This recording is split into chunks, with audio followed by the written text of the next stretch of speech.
ჩვენ ხშირად ვარდებით გამოვავალ მდგომარეობაში. კარგავთ კონტროლს. გვიჭირს გადაწყვეტილების მიღება, ჩნდება იმედგაცრუება, დეპრესია. წარუმატებლობაში ვარ და ნაშაულებთ ყველას. ვეძებთ მიზეს, მაგრამ ვერ პოულობთ. ჩვენ მზად ვართ გაგიწიოთ თანადგომა და გავუთმოთ 1 საათი პროფესიონალ ფსიქოლოგებს. ფსიქოლოგის საათი, რადიო იმედზე. ნინო მეუნარგიასთან ერთად. მოგესალმებით, ეთერშია ფსიქოლოგის საათი, მე ნინო ვარ, მეუნარგია. 2015 წელი საქართველოში ქალბატონების წლად არის გამოცხადებული. საინტერესოა, რამდენად მნიშვნელოვანია ქალის როლი და ქალის გააქტიურება საერთოდ ჩვენი ქვეყნისთვის. ქალი დედა, ქალი მეგობარი, კოლეგა. ამ თემებზე ვისაუბრებთ გადაცემის სტუმართან ერთად. ქალბატონი ნანა ჩაჩუა ბრძანდება დღეს ჩემი სტუმარი. დიდი მადლობა მობრძანებისთვის, ვიცი საინტერესო გადაცემა გველოდება, რადგან თემა ძალიან აქტუალურია. ჩვენი საკონტაქტო ნომრებია 292 11 88 292 11 99. დაგვირეკეთ თქვენი მოსაზრება, ჩვენთვის მნიშვნელოვანია. ქალბატონი ნანა, როგორც მე აღვნიშნე, საქართველოში 2015 წელი გამოცხადა ქალბატონების წლად.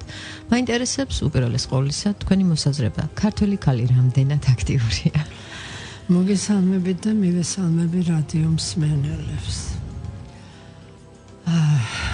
როცა ლაბორაკი არის საერთოდ ქალის როლზე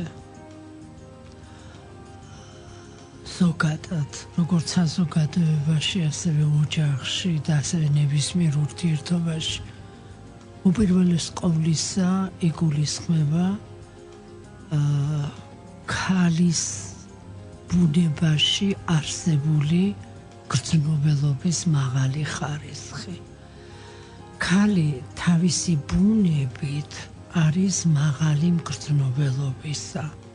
მაშინ, როდესაც აი მამაკაცი არის უფრო მეტად რაციონალურზე ორიენტირებული. ჯერ კიდევ ძალიან ადრეული პერიოდიდან ჩვენ წელთაღრიცხვამდე ამ საკითხებზე ყურადღება მიქცეული აქვს აღმოსავლურ მითოლოგიას, აღმოსავლურ რელიგიას, აღმოსავლურ კულტურას და შემდეგ უკვე დასავლეთშიც იყო ამაზე ლაპარაკი. ქალისა და მამაკაცის ერთმთლიანობად წარმოდგენა, წარმოსახვა ჯერ კიდევ აი ძველ ჩინეთში ინისა და იანის ერთ მოდელად წარმოდგენა არის, რომ ქალი და მამრი ერთმთლიან ცოცხალ მოვლენას ქმნიან და სიცოცხლე სწორედ ქალისა და მამრის, მდედრისა და მამრის წყვილობაში არსებობს და ეს წყვილი ქმნის იმ მთლიანობას, რომელიც შემდეგ ახალი სიცოცხლის დასაწყისი ხდება. ახალი სიცოცხლისა, როგორც ბიოლოგიურ დონეზე, ასევე ფსიქოლოგიურ დონეზე და ასევე სოციალურ დონეზე. როცა ბიოლოგიურ დონეზე ქალისა და მამაკაცის ერთიანობაზე ვლაპარაკობ, აქ თავისთავად იგულისხმება ესე იგი მოდგმის, შექმნის, რეპროდუქციულობის უნარის, რომელიც ქალს მამაკაცთან ერთად გააჩნია და ქალის როლი აქ ძალიან დიდია, იმიტომ რომ ნაყოფი ქალის წიაღში მომწიფდება და შემდეგ მისგან იშვება ეს ახალი სიცოცხლე. რა თქმა უნდა, როცა განაყოფიერება ხდება მამრული წარმონაქმნებიდან, თავისთავად ცხადია. შემდეგ არის ფსიქოლოგიური მდედრი და მამრი. ფსიქოლოგიური მდედრი და მამრი იმ თვისებებზე ხდება აქცენტი, როცა ახლა მას ლაპარაკობ, რომ ქალში მგრძნობელობის უნარი, მამში რაციონალური უნარი. ეს უკვე ფსიქოლოგიურია. ასევე სოციალურ დონეზე, არსებობს სოციალურ დონეზე ქალის მიერ დაბალანსებული მგრძნობელობით, მისი განცდებით, მისი მზრუნველობის შედეგად წარმოქმნილი ის ურთიერთობები. აი მაგალითად ქალი პოლიტიკაში თქვენ წარმოიდგინეთ, რომ უფრო მომგებიანი არის ვიდრე მამაკაცი, იმიტომ რომ ქალს შეუძლია რომ იყოს უფრო მეტად მოქნილი, უფრო მეტი დიპლომატი და ეს დიპლომატი უფრო მეტ გულწრფელობაზე იყოს დაფუძნებული და ასე შემდეგ და ასე შემდეგ. მე მგონი აქ ძალიან მნიშვნელოვანია კიდევ ის ფაქტორი, რომ ქალის მიდგომა და მამაკაცის მიდგომა განსხვავებულია ერთმანეთისგან და როდესაც საუბარია პოლიტიკაზე, დიახ, ანუ მიდგომა ძალიან ბევრ ამას განსაზღვრავს. დიახ, იმიტომ რომ ერთი არის რაციონალური, მეორე არის უფრო მეტად აი გამთლიანებული თავისი გრძნობელობით, განცდებით და ასე შემდგომ. თუმცა ერთი უკიდურესობა და მეორე უკიდურესობა ორივე პრობლემური არის. თუ უკიდურესობასთან გვექნება საქმე, ამიტომ აქ ყოველთვის ბალანსი არის ძალიან მნიშვნელოვანი და ღირებული. აი თქვენ მე მითხარით ქალი ქართველ ქალთან დაკავშირებით. დიახ, აი ზუსტად აი ხა მინდოდა რომ ეს შეკითხვა დამოსვა. როგორია ქართველი ქალი? ცოტა არ მინდა რომ აი გადაჭარბებულად მოეჩვენოს ჩვენ რადიო მსმენელს ან ეს ამ კითხვის დასმა და რაღაცა ეთნოცენტრული არ გამოვიდეს. არა, მაგრამ ფაქტია რომ დავშვათ ქართველი ქალი განსხვავდება ფრანგი ქალისგან. დიახ, აი მე ზუსტად ეს მინდა გითხრათ და არ მინდა რომ წინასწარ ვეუბნები რომ ეს არ არის ეთნოცენტრული რაღაც დამოკიდებულება, როცა ჩვენ ამ საკითხებზე ვისაუბრებთ. ქართველი ქალის ბუნებაზე ძალიან კარგი გამოკვლევებიც არსებობს. მართალია არც ისე მრავალრიცხოვანია ეს, მაგრამ დიმიტრი უზნაძეს აქვს ამაზე ცნობილ ქართველ ფსიქოლოგს. არის ასეთი კონსტანტინე კაპანელი, რომელიც ძალიან საინტერესოდ შლის აი ამ საკითხებზე, სხვათა შორის აი ვეფხისტყაოსნის მაგალითებზე ძალიან ბევრი რამ არის აგებული ქალის ბუნებასთან დაკავშირებით. და უნდა ითქვას, რომ არსებობს აი ასეთი შნაიდერის კლასიფიკაცია მდედრისა და მამრის თვისებებისა, ფსიქოლოგიური რა თქმა უნდა. და როდესაც აი ინი და იანის შესახებ ლაპარაკობთ, რომელიც არის უფრო აღმოსავლური ჩინური ფილოსოფიიდან, რელიგიიდან, მითოლოგიიდან, კულტურიდან გამომდინარე, ასევე დასავლეთში არის ცნობილი ფსიქოლოგის კარლ იუნგის მოძღვრება არქეტიპების შესახებ, სადაც ის ლაპარაკობს ანიმასა და ანიმუსის შესახებ, ანუ მდედრში მამრისეული საწყისების და მამრში მდედრისეული საწყისების შესახებ, რომელიც ერთდროულად როგორც ბიოლოგიურ დონეზე, ასევე ფსიქოლოგიურ დონეზეც არის მოცემული. ჩვენ ამ საკითხების ასე ძალიან ღრმად გაშლას ვერ მოვასწრებთ, ჩვენი ფორმატი ამის საშუალებას არ გვაძლევს, მაგრამ დაინტერესებული მსმენელისათვის კარგი იქნება თუ ამ კუთხით მიაკითხავს იუნგის ამ არქეტიპებს ანიმა და ანიმუს და შეადარებს ინისა და იანის მოცემულობას. ჩვენ ამ თემაზე საუბარს რეკლამის შემდეგ განვაგრძობთ, როგორია ქართველი ქალი. ამ შეკითხვაზე პასუხს ქალბატონი ნანას უცოტა ხანში გასცემს, ასე რომ დაგველოდით.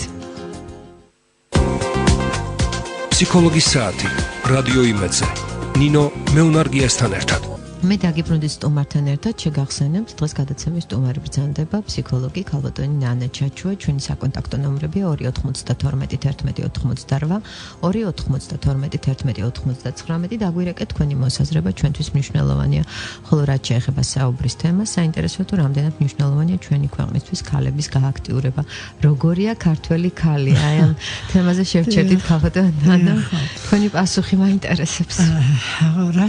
რასაკვირველია, რა თქმა უნდა, ჩვენ ამაზე პასუხი უნდა დავიწყოთ იმ ისტორიული პროცესებიდან გამომდინარე და იმ გეოგრაფიული სივრციდან გამომდინარე, რომელშიც ოდითგანვე უწევდა ქართველ ქალს და საერთოდ ზოგადად ქართველს ცხოვრება. აი იქედან ყალიბდება მისი ეთნო ხასიათიც, მისი ბუნებაც. რა თქმა უნდა, ეს არის აუცილებელი პირობა ეთნო ხასიათის ჩამოსაყალიბებლად, ანუ გეოგრაფიული გარემო და ისტორიული პროცესები, მაგრამ არასაკმარისი სხვა ფაქტორები ძალიან მნიშვნელოვნად მონაწილეობს, რომელზეც ჩვენ კიდევ სამწუხაროდ ამ საკითხებზე რთულად ვერ ვილაპარაკებთ, თუმცა უნდა ვიცოდეთ, რომ ეს არის ძალიან ორი უძირითადესი ფაქტორი სხვა ფაქტორებთან ერთად. ეხლა ძალიან ბევრს ლაპარაკობს საერთოდ და შეიძლება ითქვას ბევრი რამის გასაღებია მითი. რას წარმოადგენს აი მითებში როგორ არის ასახული ესა თუ ის მოვლენა, ესა თუ ის პროცესი, ესა თუ ის პერსონაჟი. ახლა ქართულ მითოლოგიაში ძალიან მნიშვნელოვანი მითი არის დალი, რომელიც შობს ამირანს და დალი, რომელიც არის ნადირობის ქალღმერთი და აი შობის პროცესში ის თავად მოუხმობს სულ კალმახს და სთხოვს რომ აი ნაადრევად ეს ბავშვი ამოიყვანოს დედის წიაღიდან და 3 თვეა დარჩენილი 9 თვემდე და ხარის ფაშში ამყროფოს. აი ხარის ეს ძალიან მნიშვნელოვანია. ეს მითი ძალიან გავს დიონისეს მითს. რადგან დიონისესაც ორმაგად შობილს უწოდებენ. დიონისეს დედა სემელე იყო, რომელსაც ჰქონდა რაღაც ისეთი მომენტი, რადგან ვერ გავაგრძელებთ ამას ვრცლად. ჩვენ ყოველ შემთხვევისათვის ეს მოუწყო ჰერამ და როდესაც აი ჭექა-ქუხილი გაისმა და დიონისე უკაცრავად ზევსმა თავისი ნამდვილი სახე გამოავლინა სემელესთან, მაშინ მეხი დაეცა სემელეს და ზევსმა მოასწრო, რომ სემელეს მუცლიდან ამოიყვანა ეს ბავშვი, ესეც 6 თვე იყო და 3 თვე თეძოთი ატარა.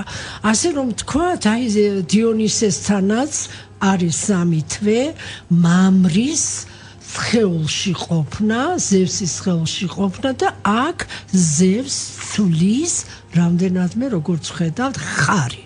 ხარი ძალიან დიდი მითოლოგიური დატვირთვისა, ესა მიწის ფალოსი და ეს არის უძლიერესი, აი შოთანიშიანძის ლექსი ხარი აუცილებლად გაგახსენდება აქ, რაოდენი დატვირთვა აქვს თვითონ თავისი ფსიქოლოგიური, სოციალური, ბიოლოგიური ყველანაირი ასპექტით ხარს.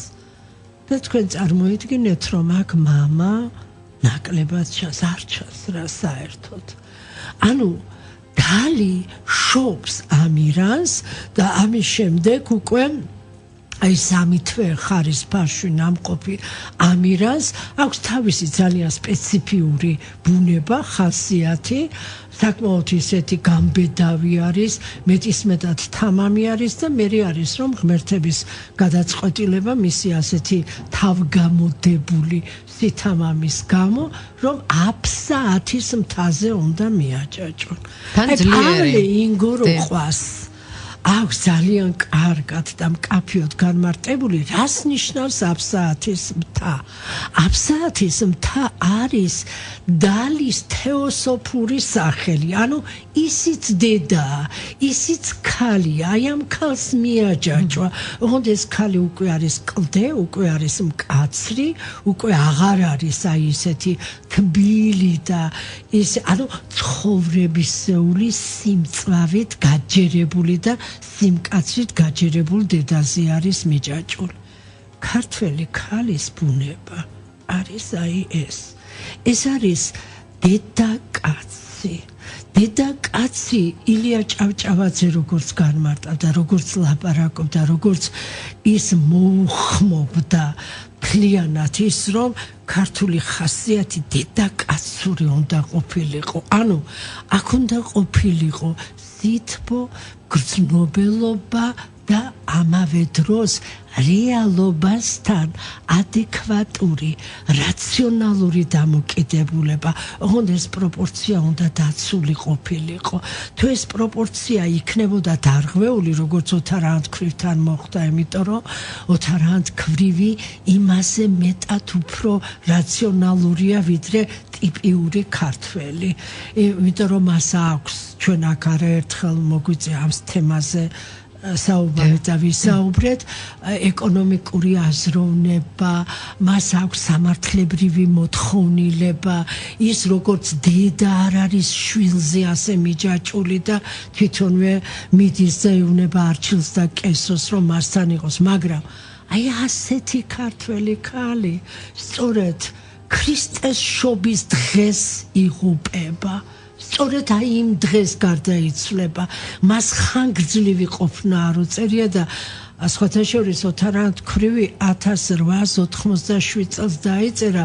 ილიას უკვე დიდი გამოცდილება აქვს, დიდი ხედვა აქვს იმ ქართული მკაცრი რეალობისა, აი იმ ნამდვილი რეალობისა, რომელშიც ოდნავი სურვილიც კი არ არის გარეული. ანუ ზოგჯერ ჩვენ სურვილები რეალობის აღქმაში ხელს გვიშლიან და ჩვენი სურვილებს უფრო მეც ვხედავთ რეალობაში ხშირად, ვიდრე თავად რეალობას. 87 წელში ილია უკვე ამისაგან თავისუფალია. ანუ მე ისი თქმა მინდა იმისა, რომ ქართველი ქალი დიახ ანდროგენულ ფემინური, ანუ დედაკაცია, მაგრამ აი ამ დედაკაცობაში პროპორცია უნდა იყოს დაცული, არც მეტი რაციონალური და არც მეტი ირაციონალური, არც მეტი ქალური, არც მეტი მამაკაცური, მკაცრი პროპორცია უნდა იყოს დაცული და იქ სადაც ეს პროპორცია დაცული, ანუ სადაც ქალი დედაკაცია, იქ ყოველთვის იმ ტვირთის აწევა, იმ სიმძიმის ტარება, რასაც ცხოვრება თავად აძლევს ადამიანს და რასაც ჩვენი ყოფიერება ჰქვია, ყოველთვის შესძლებს ქალი. და დავაბრუნდეთ რეალობას. დიახ, ერთი რამ მინდა უკაცრავად ეს ნინო დავამატო, რომ აი ამ საკითხზე პასუხი კარგად აქვს გაცემული. რა თქმა უნდა ეს საკითხი არ დასმულა იქ, მაგრამ თავისთავად არის ეს პასუხი ვეფხის წყალსაში, რას წარმოადგენს ფატმანი. აი ფატმანი არის სწორედ ეს ანდროგენულ ფემინი, რომელიც პოლიტიკასაც აწარმოებს ისე, ანუ საჭიროებისამებრ პოლიტიკური თვალსაზრისით, სიტყვა პოლიტიკა ამ შემთხვევაში ბრწყალებშია, რა თქმა უნდა ჩასმული, რომ მას შეუძლია ეს მამაკაცები ცვალოს, ანუ როგორც აი პოლიტიკური ურთიერთობები შეიძლება ააწყო იმის მიხედვით, რა არის საჭირო, ანუ მოზრდილის როლიდან უპასუხო რეალობას და ამითი შენი ოჯახის, ამ შემთხვევაში ფატმანის ოჯახზე მაქვს ლაპარაკი, დაიცვა და ამავე დროს აღმოჩნდა კონსტრუქციული შენს გვერდით მყოფ ადამიანებთან მიმართებაში, ამ შემთხვევაში ავთანდილს გულისხმობ. ფაქტია, რომ დღეს რეალობა, მოდით დავუბრუნდეთ რეალობას. რეალობა ისეთი არის, რომ ნებისმიერ სფეროს თუ ავიღებთ დაწყებული პოლიტიკიდან რასაკვირველია ქართველი ქალების ნაკლებობა. არადა ნამდვილად გვჭირდება, როგორც თქვენ ბრძანეთ, ქალის ჭკუა, ქალის სიმშვიდე, ქალის რაციონალიზმი, იმისთვის რომ დავუშვათ პროცესები წარიმართოს დადებითად. და მე მაინტერესებს, აი თქვენ როგორ ხედავთ ქართულ ქალს, იმიტომ რომ ქართული ქალი მაინც თავისი ბუნებით უპირველეს ყოვლისა არის საუკეთესო დედა. ალბათ ამაში დამეთანხმებით, ხო? ხო, შეიძლება აი საუკეთესო დედობა იყოს დასაზუსტებელი ცნება იმდენად, რამდენადაც აი გადაჭარბებული მსრულველობისა და გადაჭარბებული ყურადღების და ასე მიჯაჭვულობაა ეს გადაჭარბება. ეს ძალიან ნეგატიურია და ჩვენ აი მე რადიოსმენელებისათვის ლაპარაკობ, რომ საუკეთესო დედის ცნებაში არაფრით არ უნდა ჩაიდოს გადაჭარბება, იმიტომ რომ საუკეთესო დედა ეს არის სხვათა შორის ძალიან კარგად იციან ეს ცხოველებმა, განსაკუთრებით მონადირეებმა. აი მონადირე ცხოველები რომლებიც არიან, ხო? თავით ბოკვერებს დაუშვათ ლომები, ვეფხვები, მგლები ასწავლიან, ავარჯიშებენ, იცით, თავიანთ ბოკვერებს იმისათვის, რომ დამოუკიდებლად არსებობა შეძლონ და ჩვენთან შეიძლება აი მე-10 კლასელის და მე-11 კლასელის ჩანთა დედას მიჰქონდეს სკოლაში. არა მარტო მე-11 კლასელის მინახავს, რომ დავჭოთ 30 წელი შეიძლება. არა მე უამრავი შეხვედრა დედას მიჯაჭვული. ეს უკვე სხვა თემაა, ეს გადაჭარბება.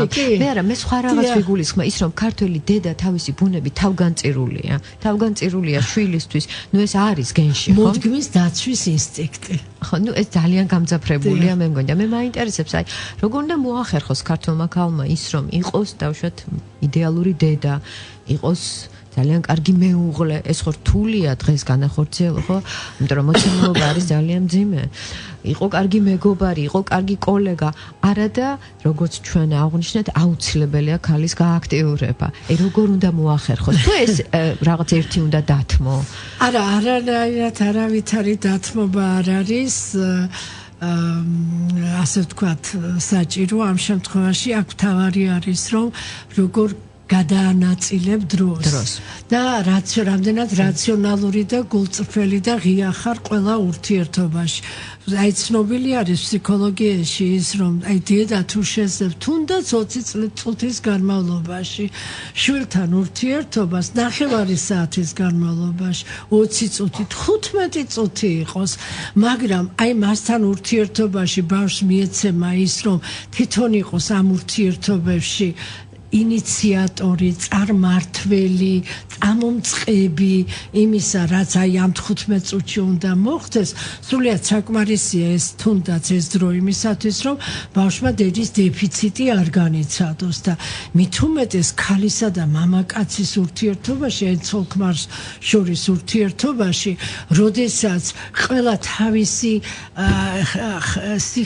ხალისით აკეთებს თავის საქმეს და როცა მოხდება ქალსა და მამაკაც შორის, ანუ ცოლ-ქმარს შორის ემოციათა გაცვლა და ეს ემოციათა გაცვლა შესაძლებელია იყოს ყველა დონეზე. ადამიანი არის ბიოფსიქოსოციალური არსება. ყველა დონეზე რომ მოხდება ემოციათა გაცვლა, მაშინ ეს ურთიერთობა შემდგარი არის.